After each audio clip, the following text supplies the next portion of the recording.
Hi అండి, నమస్తే. Welcome back to Sravani's vlogs and kitchen.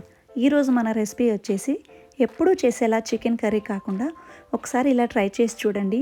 గ్రేవీతో పాటు ఉప్పు, కారాలు, మసాలాలు అన్నీ కూడా చికెన్ ముక్కకి చక్కగా పడతాయి. టేస్ట్ కూడా చాలా బాగుంటుంది. దీనికోసం ఫస్ట్ ఒక బౌల్ తీసుకొని అందులో 1/2 kg వరకు చికెన్ని బాగా కడిగి తీసుకోండి. అందులో 1/2 టీ స్పూన్ పసుపు, 1/2 teaspoon salt, 1 teaspoon కారం వేసి బాగా కలిపి పక్కన ఉంచుకోండి. ఇప్పుడు ఒక మిక్సీ జార్ తీసుకుని అందులో పెద్దవైతే 2, చిన్నవైతే 3 ఉల్లిపాయలు ముక్కలుగా చేసి వేసుకొని 4 పచ్చిమిర్చి, 2 ఇంచుల అల్లం, 8 వరకు వెల్లుల్లి రెమ్మలు, 1 టీ స్పూన్ జీలకర్ర వేసి నీళ్లు వేయకుండా మెత్తగా గ్రైండ్ చేసి పెట్టుకోండి. ఇప్పుడు ప్యాన్లోకి 3 టేబుల్ స్పూన్ల వరకు ఆయిల్ వేసుకొని ఆయిల్ కొద్దిగా వేడైన తర్వాత గ్రైండ్ చేసి పెట్టుకున్న ఉల్లిపాయ ముద్దను వేసుకొని ఈ ఆనియన్ పేస్ట్ అంతా కూడా చాలా రెడ్ కలర్ వచ్చేంత వరకు కూడా ఫ్రై చేసుకోవాలి. ఈ ఆనియన్ పేస్ట్ అనేది ఎంత బాగా వేగితే చికెన్ కర్రీకి అంత రుచిని గుర్తుంచుకోండి. ఇలా ఆయిల్ అంతా పీల్చుకొని తర్వాత దానంతటా ఆయిల్ అది సపరేట్ అవుతూ ఉంటుంది.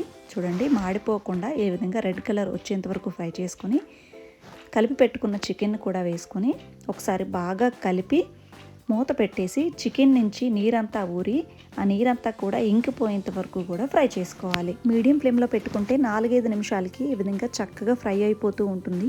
చూడండి, ఇలా నీరంతా కూడా ఇంకిపోయేంత వరకు ఫ్రై చేసుకున్న తర్వాత ఇందులో 1 teaspoon chicken masala, 1/2 teaspoon garam masala, 1 teaspoon కారం వేసుకున్నాను. గరం మసాలా అనేది ఇంట్లో ప్రిపేర్ చేసిందేనండి, అందుకే చాలా ఘాటు ఉంటుందని చెప్పి 1/2 టీ స్పూన్ మాత్రమే వేశాను.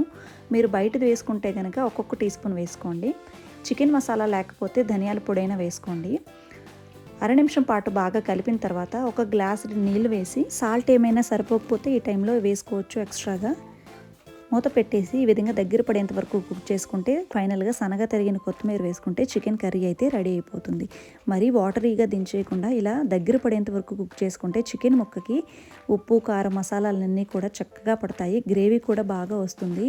ఇది మీరు చపాతీ, రైస్లోకి, బిర్యానీ, పులావ్ ఎందులోకైనా తినొచ్చు. చాలా బాగుంటుంది. ఈసారి చికెన్ కర్రీ చేసేటప్పుడు ఈ విధంగా ట్రై చేసి ఎలా వచ్చిందో కామెంట్ చేయండి. అలాగే ఈ వీడియో నచ్చితే లైక్ చేసి మీ ఫ్రెండ్స్ అండ్ రిలేటివ్స్తో షేర్ చేసుకోండి. ఇలాంటి మరెన్నో టేస్టీ రెసిపీస్ కోసం మన ఛానల్ని సబ్స్క్రైబ్ చేసుకోండి. Thanks for watching.